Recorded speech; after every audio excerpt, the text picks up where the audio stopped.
Chumba and James Grande.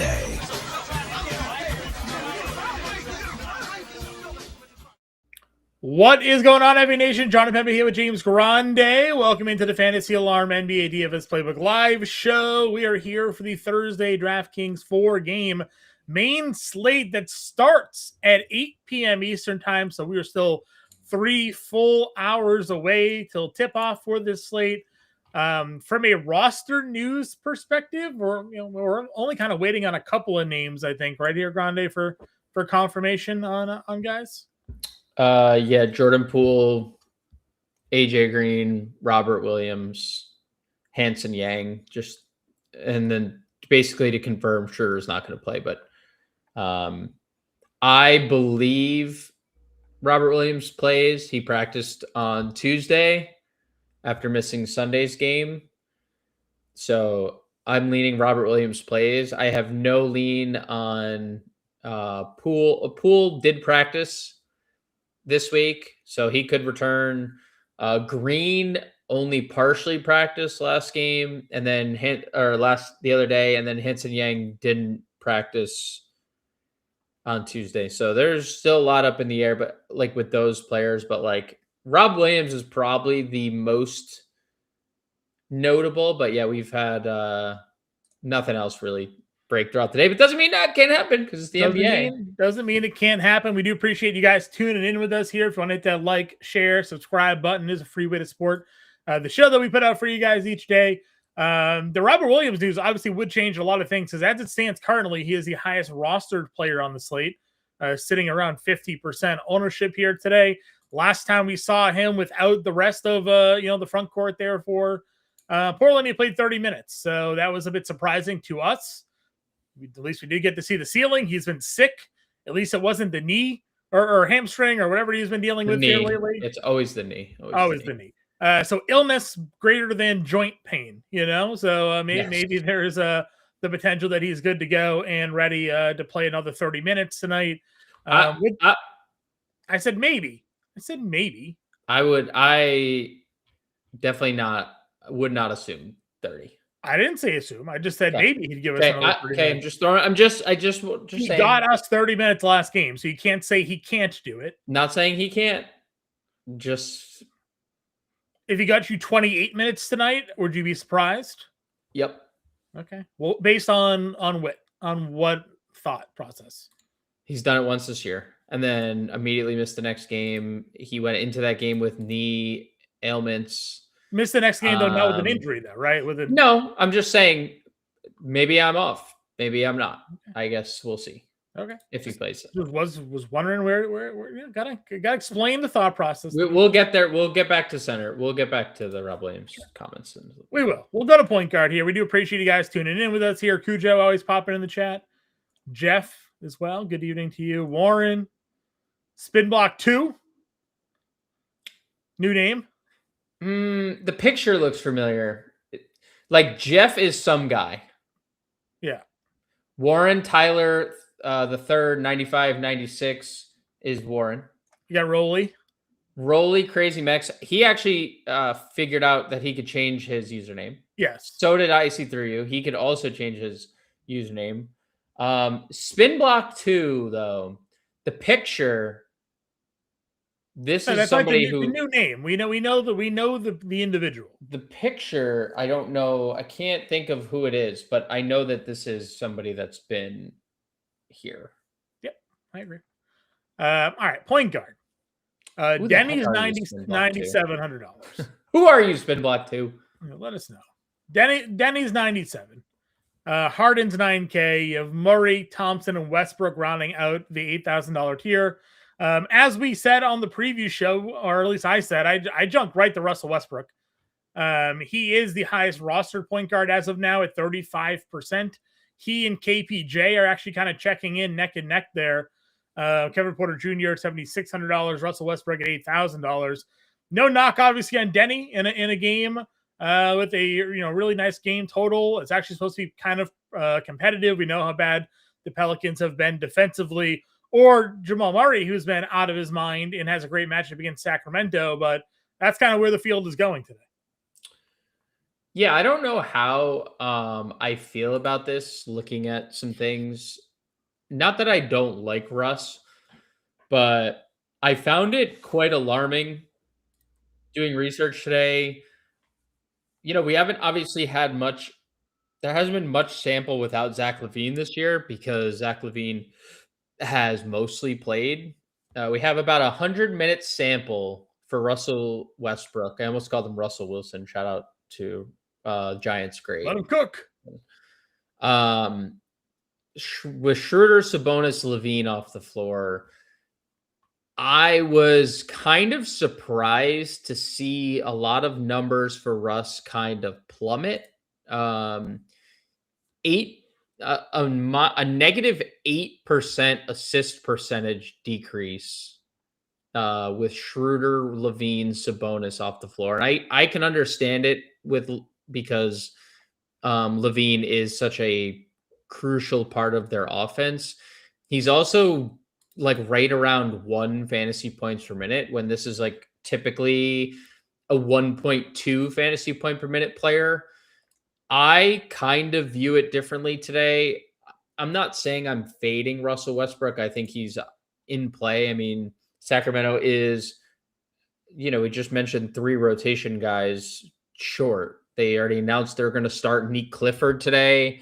So Westbrook, Clifford, Reynaud, Keegan Murray, and DeMar DeRozan.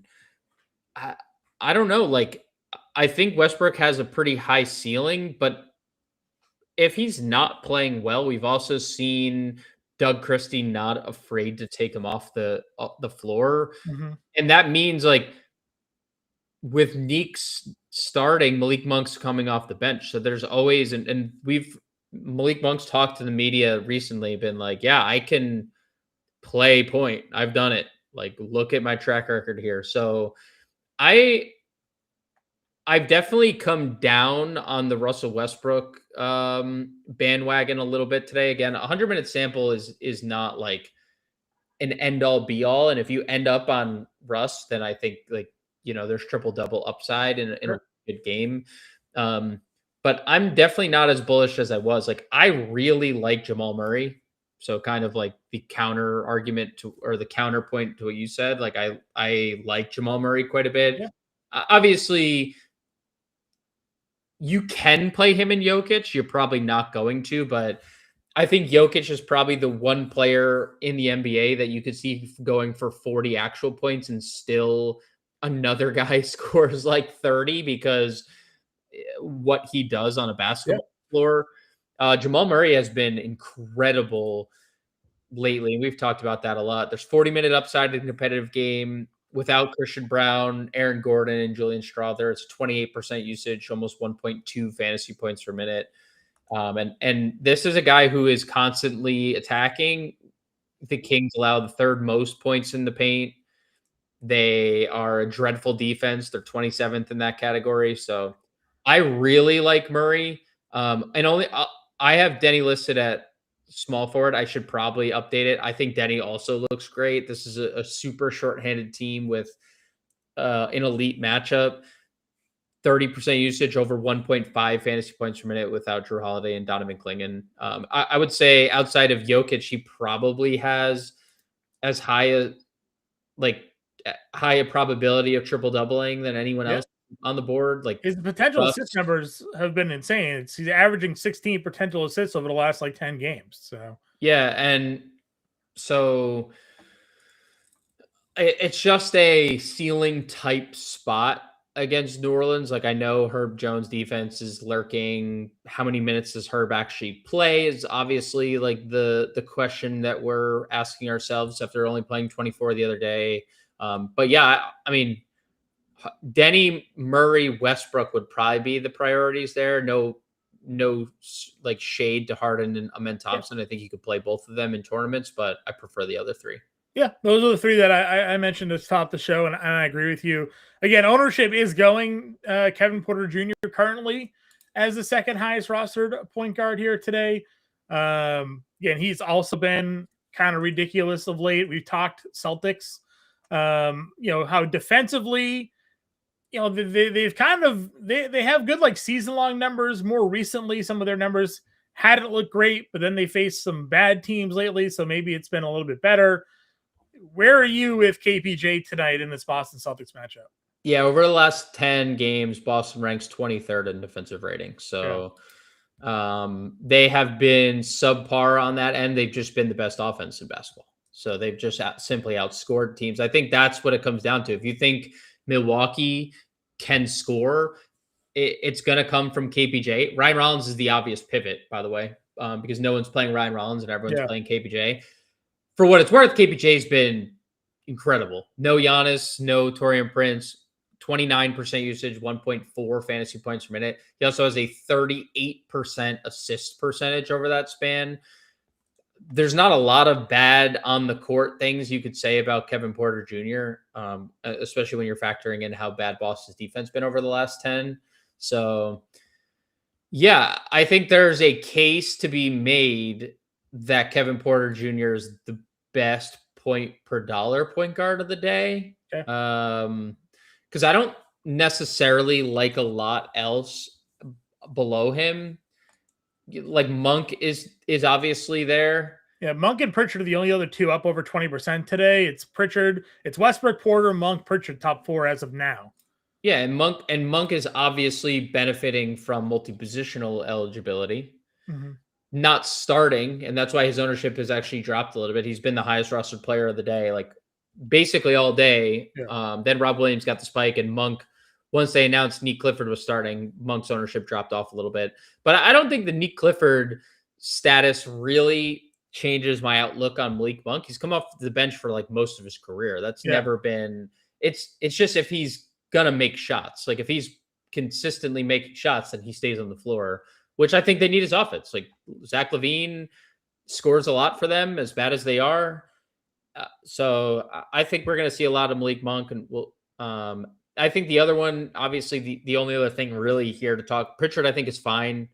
He is clearly third fiddle, like, and sometimes depending on when Anthony Simons comes in, like fourth. So, and it really depends on the day. I mean, the shot volume has been fine. Like he rebounds, he gets assists. It's fine. It's just whether or not he has like an 8 or 9 for 12 day with a couple more threes, right? On an average day, he's not paying off his price tag. On above average days, he clearly is, Yeah. To Travis Scott, the Rapper's point, Dennis Schroeder is currently listed doubtful. So, just want to throw that out there. Yeah, we'll talk about Dark White at shooting guard because Warren had the Dark White. And the only other thing we probably monitor here is Jordan Poole's status. Obviously, like I think Jordan Poole is going to play. I don't think he's just coincidentally popping up as questionable. He practiced yesterday. Mm-hmm. As long as he got through that practice, he should be active. If he's not, then we could go back to the Jeremiah Fears and even to some extent Jose Alvarado, because they've both been playing a lot. Yeah. But if Poole is back, I mean, it just muddies it all up. Like, not that I think Jordan Poole starts, but it hurts everybody involved. He's such a high usage player when he's out there. Anthony, you was talking Ahmad Thompson here. We didn't really talk much of this game. Clippers Houston, thoughts on Thompson here? I mean, I think this game is definitively the worst on the board, and that means it's probably going to have 300 points scored. But I think it's very clearly the worst on the board. The one thing I'd say to Anthony's point, like nobody is playing anything Houston related because it's a 10-point spread. It's a incredibly slow-paced game. I mean, the Clippers play at an awful, awful pace. And Houston's not fast either. Yeah. 221.5 implied points is the low on the slate. It's a 9.5 point spread on the road for the Clippers. But the Clippers defense has been terrible. What I'd say that doesn't bode well for like the players that are putting pressure on the rim for Houston, mainly Amen Thompson, Şengün, is that the Clippers still don't allow points in the paint because Ivica Zubac is so good defensively. So the Clippers allow a lot of threes. They allow a lot of stuff outside of the restricted area. And Thompson's, obviously just someone that's constantly putting pressure on the rim. So I have no objection to Amen Thompson. I'm not like tonight, I'm not on the train. Like I saw the train at the station and I had a ticket, but I decided to like get on a different train, Sure. Shooting guard leads us to another Rocket with Kevin Durant at 88. You have Murphy at 81. Derek White, $7,800. You mentioned no one's playing Ryan Rollins today, sort of a pivot off of KPJ. Warren said, respect the Derek White heater. You've kind of talked it up, waiting for Derek White to start making shots. The shots are being made, and the fantasy production has followed suit. Jaylen Brown obviously has so much usage and production that it is difficult on a day-to-day basis to know who's going to be the number 2, but at least for the last week, it's been Derek White. I would say it's consistently been Derek White. He just wasn't making shots earlier in the year. Okay. It's all the numbers bear out Derek White's just been the guy, but he just hasn't made shots. I don't disagree. When we get to Jaylen, the last time he had a sub 29% usage rate was the 4th game of the year. Like he's obviously dominating the basketball. But White has been definitively number 2. It just took him a while to make shots. And I don't disagree with Warren's commentary. It's a pretty good spot. Milwaukee allows in the upper third of the league in terms of 3-point volume and like field goal percentage as well. Upper, like right around the upper third in the league, right around half in that category actually. But I don't hate Derek White. I would play Trey Murphy before I got to Derek White, probably. I think Murphy looks really plays, good. Does that impact you though, or no? I don't think so, because like I still believe Jordan Poole is coming off the bench and in some type of limited role. Okay. So not too much. No Zion there. Murphy is playing close to 40 minutes basically every night there's a competitive game. He's playing mid 30s when there's not a competitive game.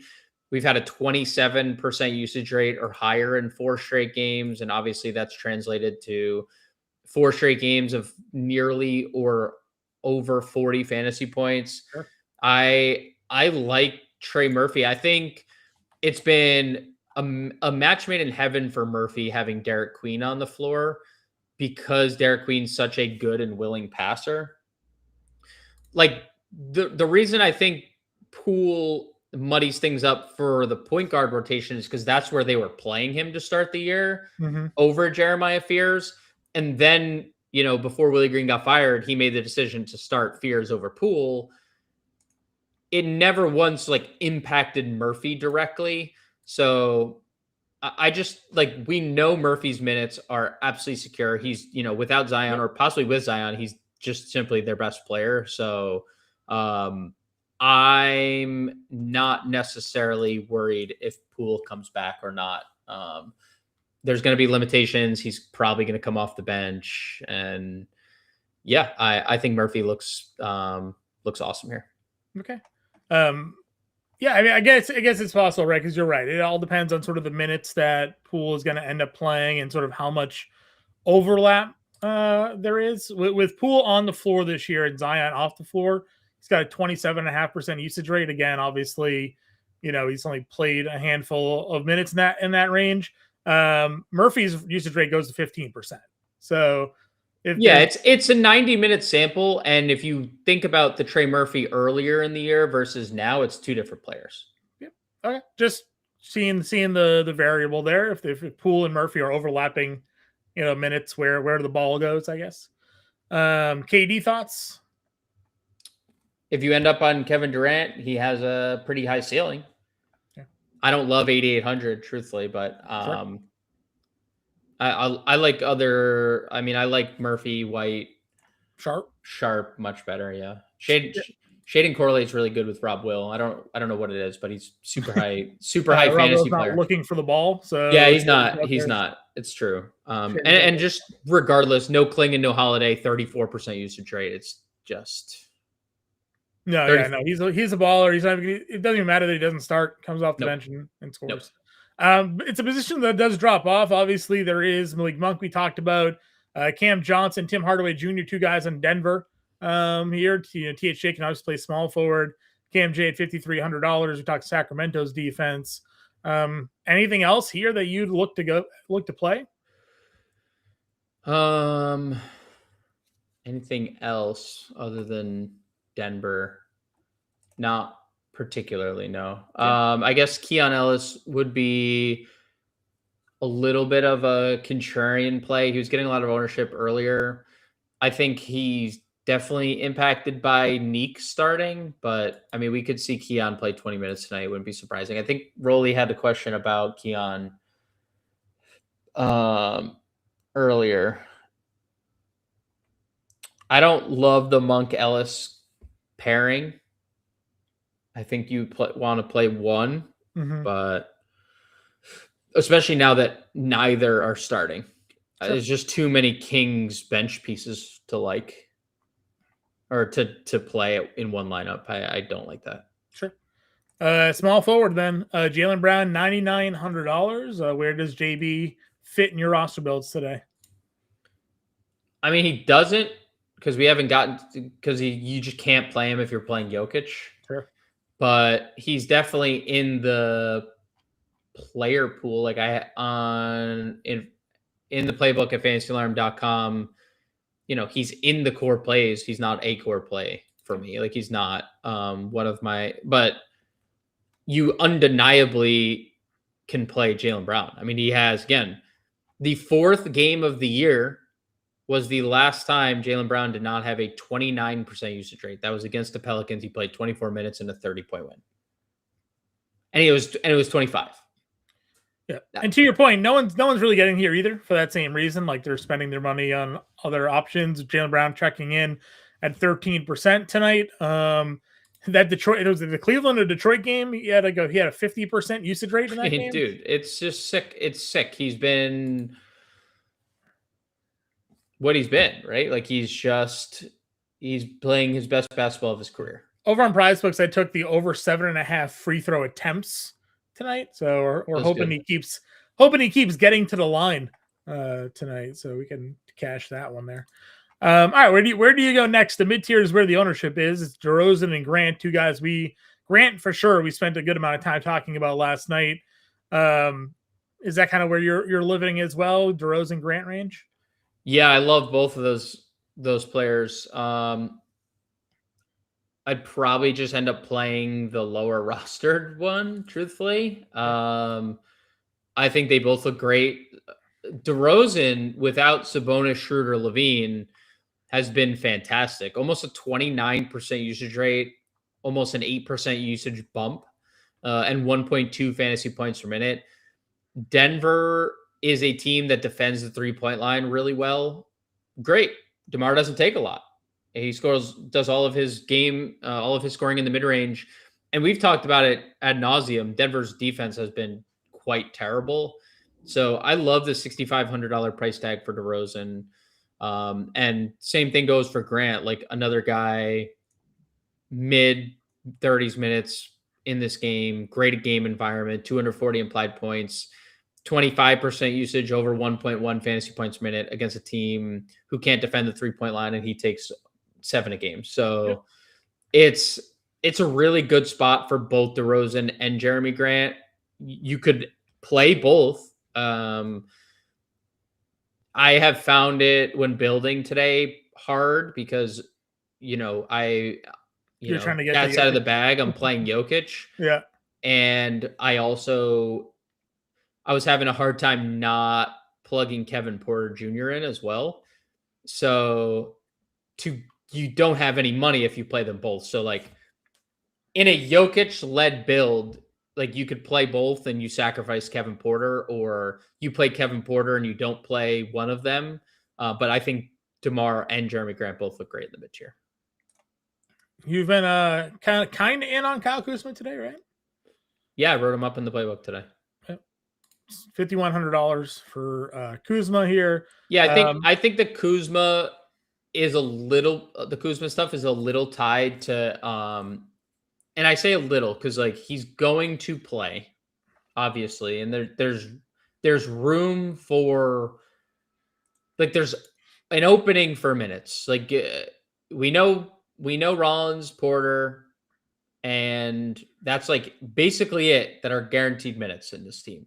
Everything else is kind of up for grabs. Because even Miles Turner hasn't played as much as I think was expected.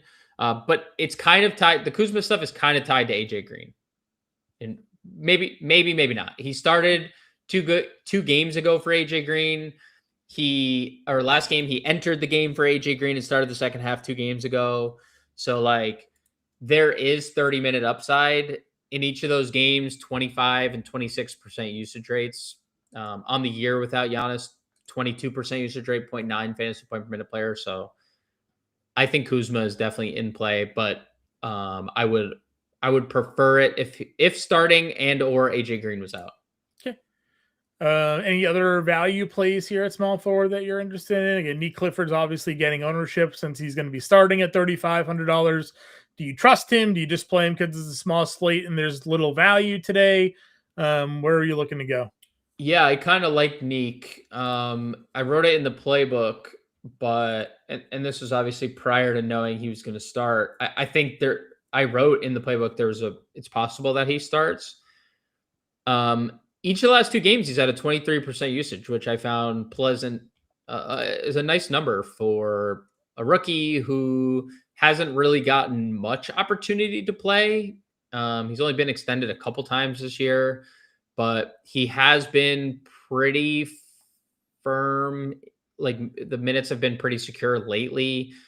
I projected him, I think, at like 24 once we got the news that he starts. And I think at 24 minutes, I'd be perfectly fine getting here, especially if he has a chance to continue putting up 20% usage or higher. I think Neek is definitely okay. Okay. Anything else? I see Warren's comment on THJ. It's another guy that I've kind of soured on today. The Kings, as bad as they are, it's like everything is in the paint. Like they just really struggle. They don't allow a lot of threes. They don't really allow a good 3-point percentage either. And like we know that's mostly where Tim's living. I mean, his value is mostly predicated on making 3-point shots. So I've actually kind of gone the other way with Tim Hardaway. I like him a lot less than I did to start the day because Sacramento defends the 3-point line so well. Sure.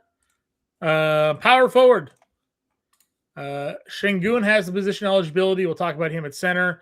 Which drops you down. You have Keegan Murray, 69. Derek Queen, $6,900. Sadiq Bey, 68. We talked Grant already, and Jabari at 61. From an ownership perspective today, Grant has it. Nick Clifford obviously can be played here. No one's looking to really spend up.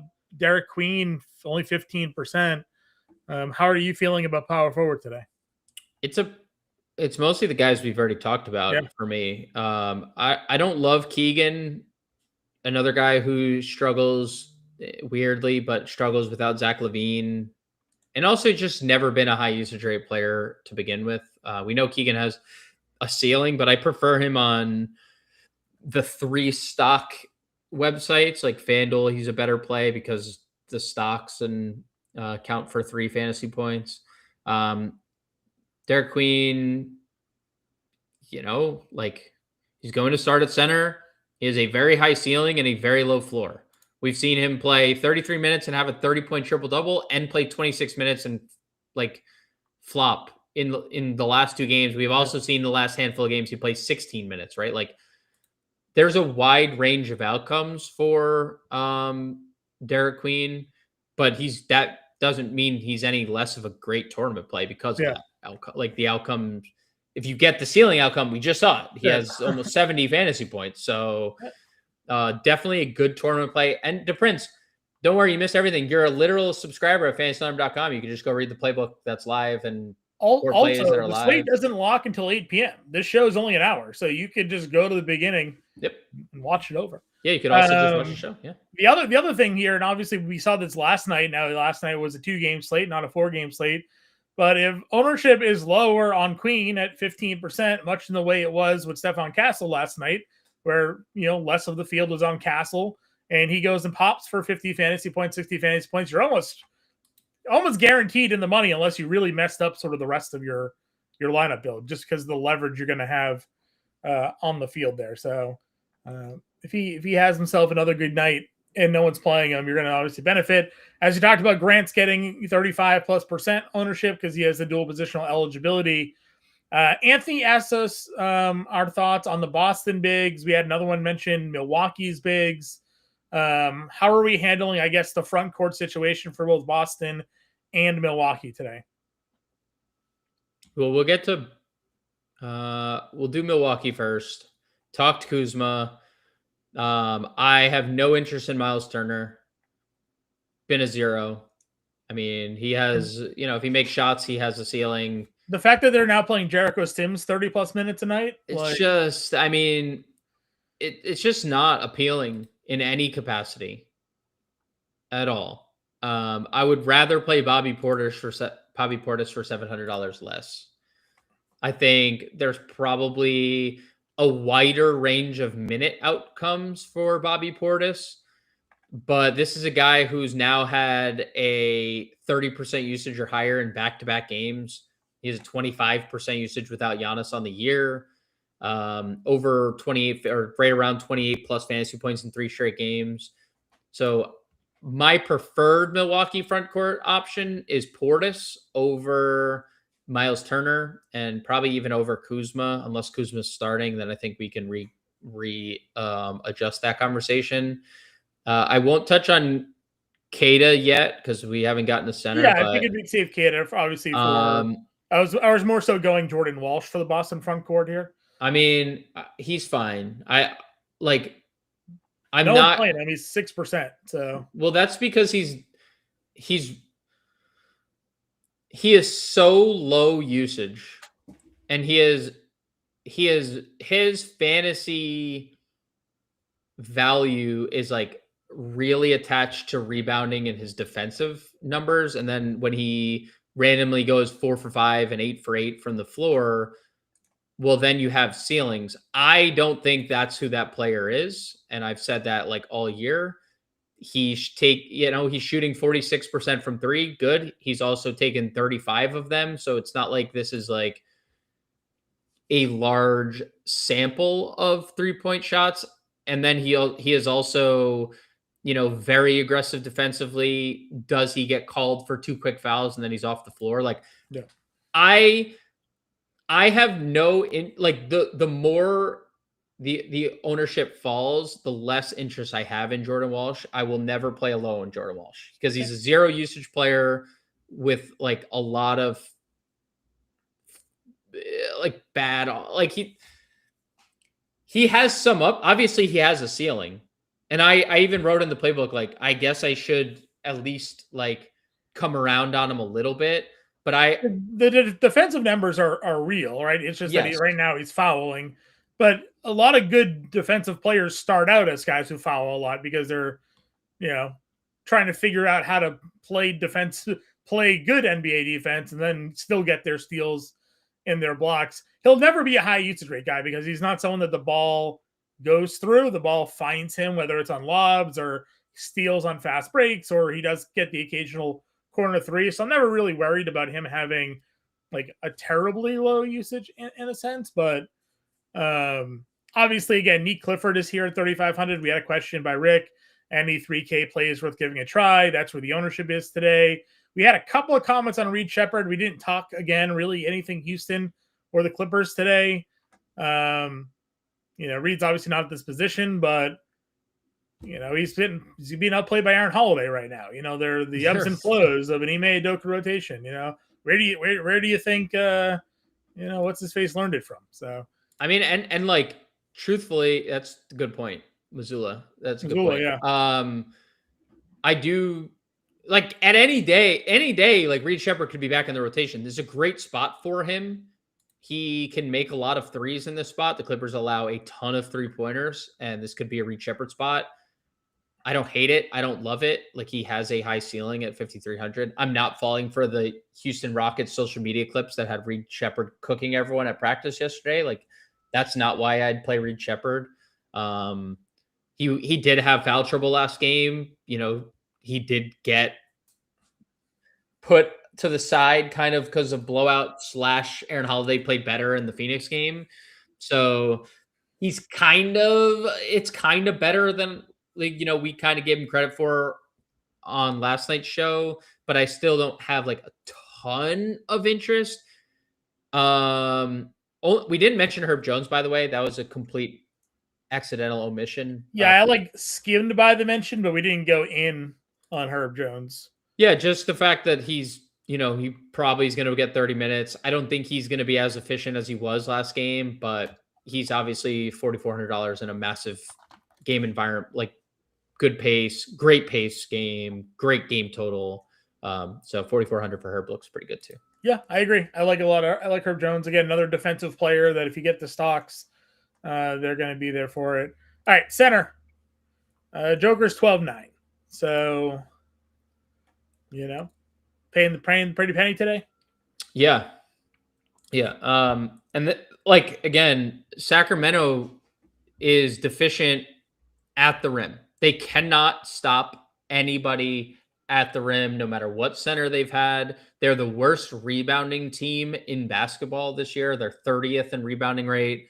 They're 28th in points in the paint allowed. Like, then they're facing the best player on the planet who has a massive usage rate and averages like 1.8 fantasy points per minute. It's the dream spot for Jokic to give you the 40-point triple-double magnum opus game. So wouldn't be surprised if Jokic had like a 20-20-15 game. Wouldn't be surprised if he scored 50 tonight. But I think he's either scoring 50 or it's a 25-22 rebound, 12-point triple-double. And I literally don't, unless he gets hurt, I don't know if there's another outcome versus the Kings because of how bad they are, where they are specifically Sure. bad. No one's playing any of these middle guys. It jumps down to Robert Williams. Yeah. Neemias Queta. Yeah. I get it. I get it. I think both those guys look great. Rob Williams, you know, we kind of had the discussion. Like, obviously, when you're talking range of outcomes in terms of minutes, Rob Williams 30 minutes has entered the chat, right? Like, at the very least, that is a possibility. But I think to project that is doing people a disservice because he's only done it once. I'm not saying you were. I'm just saying if people see that somewhere where it's 30 minutes, I think I put him at 25 and a half, maybe 26. I have 25. And I felt a little 24. I just changed, but I had it 25. I just updated it. I hadn't updated it yet, rather. I think like the mid 20, and that's all he needs. He doesn't need more than that. But I tweeted it. I sent you the tweet in February. Every time he's extended, he's hurt the next day. And I understand he wasn't in this Detroit game, but this is a guy with like real injury issues to his knees, like severe injury issues. We spent like 10 minutes on the previous show talking about this. So I love Robert Williams. So all that to say, love Robert Williams. Think he plays tonight. I'll say I think he's also benefiting from the fact that they haven't played since the 5th. So it's been an extended time off for his physical ailments, you know, illness aside. Well, he hasn't. Sure. He didn't play their last game. Yeah. Sure. Well, I said he hasn't played since the 5th. Oh, I thought you said they haven't played since No, he hasn't played since the 5th is what I'm saying. So he's had extra time Yeah, we know Williams is questionable, but it's an illness, so we're just kind of talking through. He also, I also posted it in the Discord, or sent it to you, or both. He practiced on Tuesday, full practice. So he's 50% currently rostered. So if he's playing and you fade him, you're fading half the field. Kate is the pivot there, 20% for him.